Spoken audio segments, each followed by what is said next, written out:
If I had to build $5,000 a month in passive income from the beginning, I wouldn't chase 10 different side hustles. I would build one system that generates around $1,700 a month. I would prove that it works.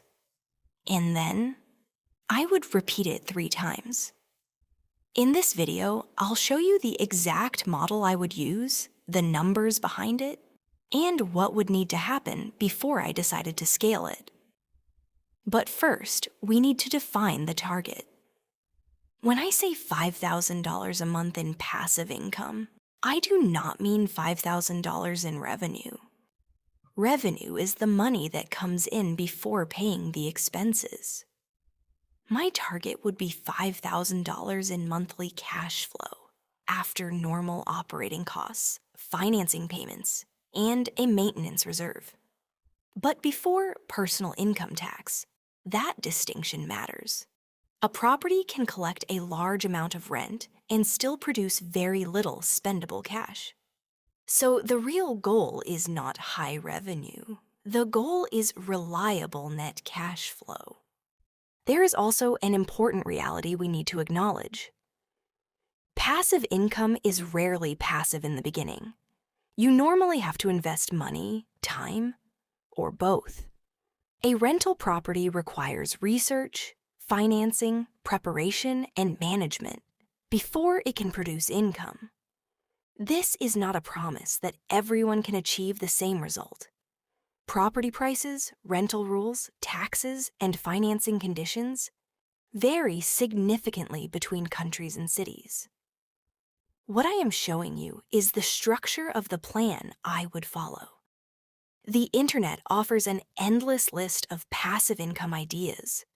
You can start a blog, sell digital products, invest in dividend stocks, create a YouTube channel, or run an online business. Some of these methods can work. But trying to build 5 or 10 different income streams at the same time usually creates 5 or 10 unfinished projects. I would choose one system that I understand. I would focus on making it work. And I would learn from the real results. The model I know best is furnished medium-term rental property. A medium-term rental usually serves someone who needs accommodation for several months, rather than several nights or several years. The tenant might be a student, a researcher, a visiting professional, a medical worker, or someone relocating for a new job. I would look near places that create this type of demand: universities, hospitals, research centers, large employers, and areas with reliable public transport. The property should be furnished and ready to use. The rent could include predictable costs such as furniture, Wi-Fi, and utilities.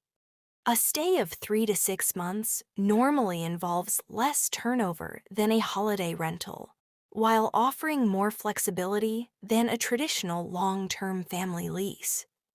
It is not completely passive, but cleaning, gardening, and part of the daily operation can eventually be outsourced. I would not begin by searching for the prettiest property. I would begin by identifying the tenant. Who needs to live in this area? Why are they coming? How long will they stay? What can they afford? And what problem does a furnished room or apartment solve for them? A beautiful property in the wrong location may struggle. A less fashionable property near strong, recurring demand may perform much better. The customer comes first. The property comes second. Before buying anything, I would work backwards from the target. If the final goal is approximately $5,000 a month, I do not need one magical property that produces the entire amount. I need one realistic property model that can consistently produce around $1,700 in monthly cash flow. 3 properties producing $1,700 each would generate approximately $5,100 a month.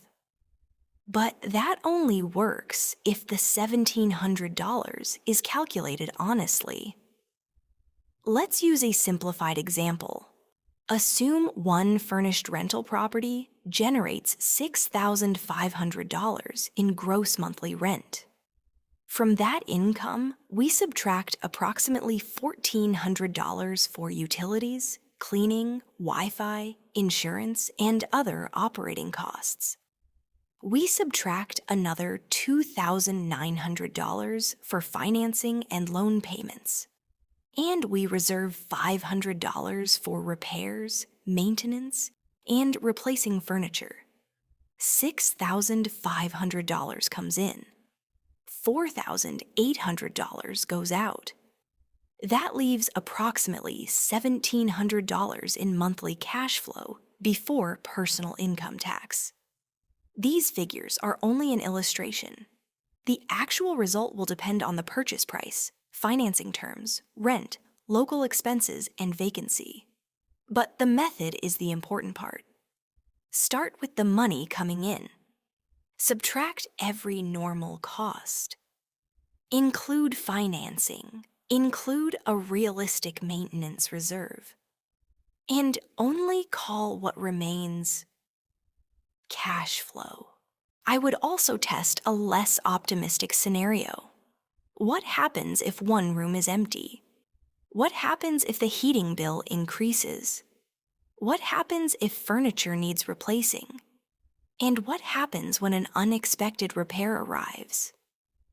If the property only works when every assumption is perfect, it is not a strong income system.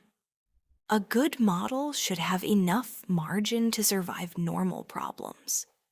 I would also avoid buying 3 properties immediately, simply because the spreadsheet looks attractive.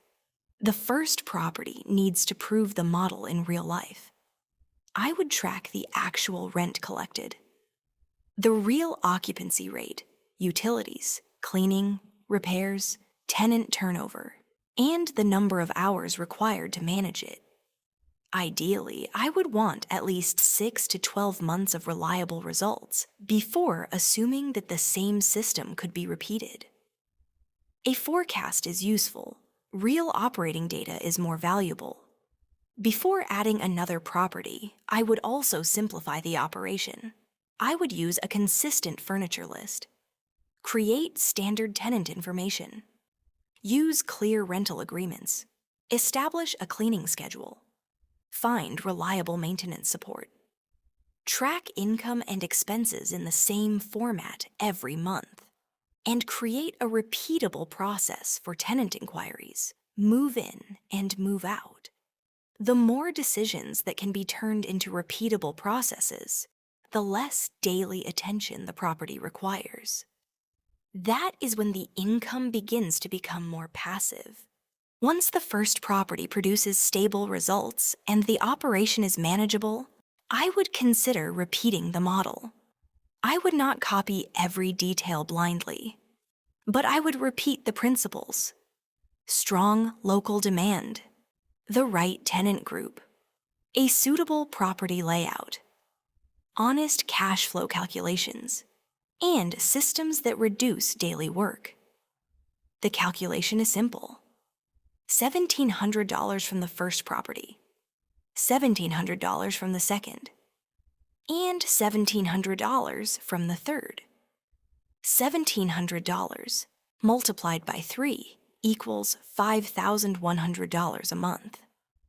The goal is not to find one magical investment, and it is not to collect random side hustles. The goal is to build one realistic income system, prove that it works, and repeat it carefully. It takes capital, it takes time, and it carries real risk. But it is easier to manage one proven model 3 times than to manage 10 unrelated ideas that have never worked. So, if I had to build $5,000 a month in passive income, this would be my plan. Build one furnished, medium-term rental model. Target around $1,700 in honest monthly cash flow. Prove the results. Systemize the operation. And only then, repeat it. In the next video, I'll show you what I would look for when choosing the first property and the warning signs that would make me walk away. Thank you for watching.